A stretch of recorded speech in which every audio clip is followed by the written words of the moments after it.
DDC चुनाव के ज्यादातर नतीजे घोषित किए जा चुके हैं और इस चुनाव में बीजेपी सबसे बड़ी पार्टी और गुपकार अलायंस सबसे बड़ा गठबंधन बनकर सामने उभरा है।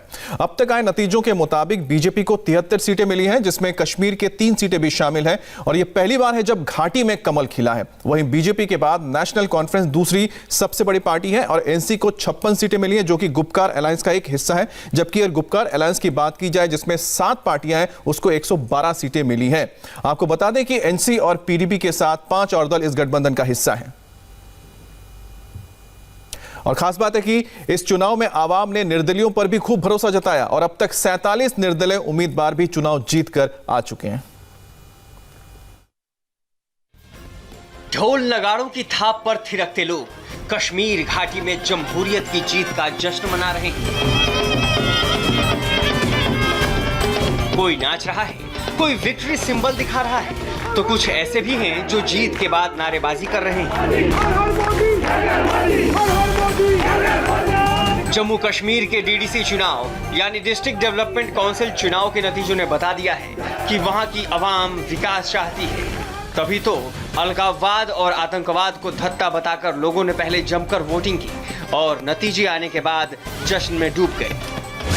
हमने इनका वेलकम किया, जीत के आ गए हैं, हमने इनका वेलकम किया। तो क्या उम्मीद है? हमें इनसे बहुत उम्मीदें हैं, खासतौर पर ये नौजवान लीडर है, हमें इनसे बहुत उम्मीदें हैं, ये गांव के डेवलपमेंट के लिए आगे आएगा। जो पस मंजर इनका इलाका, जो इनको डेवलपमेंट की बहुत ज़रूरत है, यूथ इनके साथ है, यूथ इनको बहुत सपोर्ट कर रहा है ताकि डेवलपमेंट की जो भी कमी थी इलाके में वो पूरी हो जाए। तो आपको लगता है इस इलेक्शन से डेवलपमेंट होगा आगे? इंशाल्लाह हमें उम्मीद तो यही है, उसी मतलब उम्मीद से हम आगे आए हैं कि हम डेवलपमेंट को थोड़ा आगे ले जा सकें।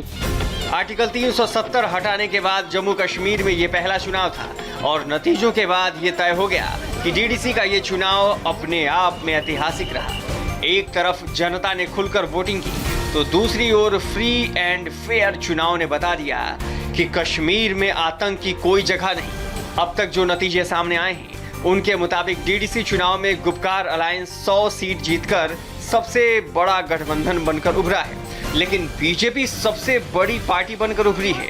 खास बात यह है कि बीजेपी ने कश्मीर घाटी में भी अपना खाता खोल लिया है, जहां उसे 3 सीट पर जीत मिली है। बीजेपी को 73, नेशनल कॉन्फ्रेंस को 56, पीडीपी को 26, कांग्रेस को 22, जेकेएपी को 11 और निर्दलीय को 47 सीटें मिली हैं। फिलहाल वोटों की गिनती जारी है, लिहाजा आंकड़ों में और बदलाव हो सकता है।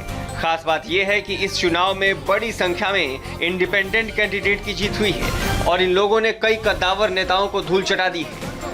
एक साइड में गुलाम अहमद मीर जो पीसीसी चीफ था वो इलेक्शन लड़ रहा था, एक तरफ से ये शाहबाद बाला की आवाम गरीब तरीके से इलेक्शन लड़ रही थी। उनके जुल्म इतने हो चुके थे, 30 साल से उन्होंने इलाके की आवाम को लूटा है, कोई काम नहीं किया है, बेरोजगार नौजवानों के लिए काम नहीं किया, सड़कें नहीं बनाई, बिजली नहीं कहीं कुछ नहीं किया है। तो आज हम लोगों ने ही इस इलाके शाहबाद बाला के लोगों ने गुलाम अहमद मीर को मिनिस्टर भी बनाया था, आज इसी आवाम ने उसको धमाल भी वापस भेजा। जो मेरा इलाका है तो वहाँ पे हमारे लिए शाना बशाना लोगों के साथ चलूंगा।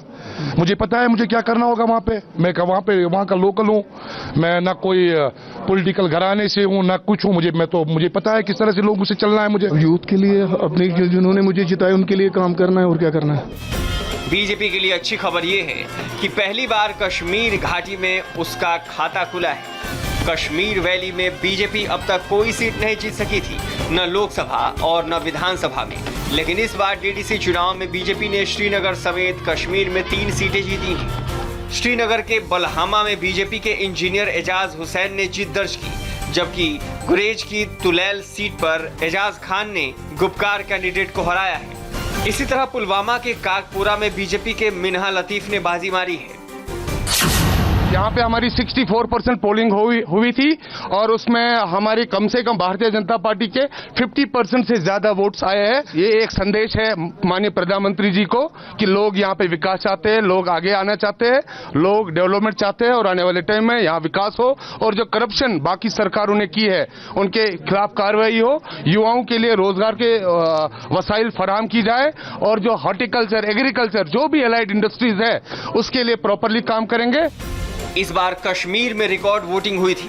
कुलगाम में तो 70% तक वोटिंग हुई। इसीलिए जब चुनाव के नतीजे आने शुरू हुए तो कश्मीर की जनता ने जमहूरियत की जीत का जश्न मनाना शुरू कर दिया।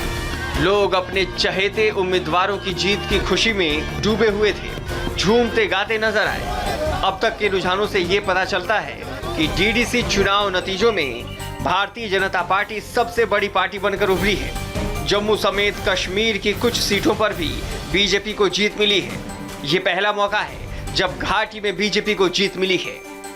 हम जम्मू में काफ़ी सीट जीते और श्रीनगर में भी हमने कमल खिला दिया है।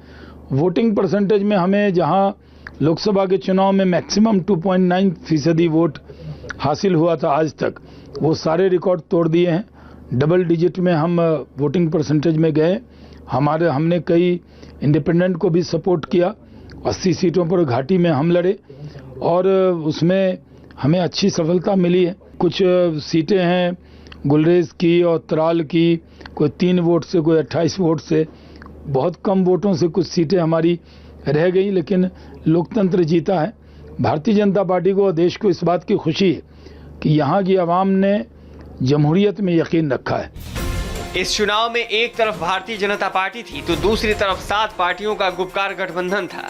इस गठबंधन में फारूक अब्दुल्ला की नेशनल कॉन्फ्रेंस, महबूबा मुफ्ती की पीपुल्स डेमोक्रेटिक पार्टी, सज्जाद लोन की पीपुल्स कॉन्फ्रेंस, सीपीआई सीपीआईएम, मुजफ्फर शाह की अवामी नेशनल कॉन्फ्रेंस और जावेद मीर की जम्मू और कश्मीर पीपल्स मूवमेंट शामिल थी। इसके अलावा कांग्रेस भी शुरुआत में इस गठबंधन के साथ थी, लेकिन बाद में जब बीजेपी ने विरोध किया तो वो इससे अलग हो गई। डीडीसी चुनाव में गुपकार गठबंधन को सबसे ज्यादा सीटें मिली हैं, लेकिन गुपकार गठबंधन बहुमत से दूर है। अब जब नतीजे सामने हैं तो पीडीपी नेता चुनाव में गड़बड़ी का बेबुनियाद आरोप लगा रहे हैं। मैनेज करके अगर कोई सीट इनको मिलती भी है, कोई बड़ा कारनामा नहीं है। इनको लोगों ने यहाँ नकारा है, जम्मू कश्मीर में लोगों ने इनको नकारा है। इनको इस चीज़ से सबक सीखना चाहिए कि यहाँ लोग क्या चाहते हैं। ये मुबारकबादी है पीपुल्स अलायंस को कि जिनकी कॉल पे, जिनके कहने पे लोग जो है बाहर आए, तो मैं समझता हूँ कि इनको इससे सबक सीखना चाहिए। डीडीसी चुनाव नतीजों से सरहद पार पाकिस्तान को करारा जवाब मिला है। पाकिस्तान ने इन चुनावों को डाउन प्ले करने, हिंसा भड़काने, आतंकी गतिविधियों को बढ़ाने समेत कई हरकतें की, लेकिन जम्मू कश्मीर की जनता ने पाकिस्तान को 2 टूक संदेश दे दिया कि कश्मीर को अलगाव और आतंक का एजेंडा नहीं, विकास का एजेंडा चाहिए। देवेंद्र पराशर के साथ मंजूर मीर, इंडिया टीवी, श्रीनगर।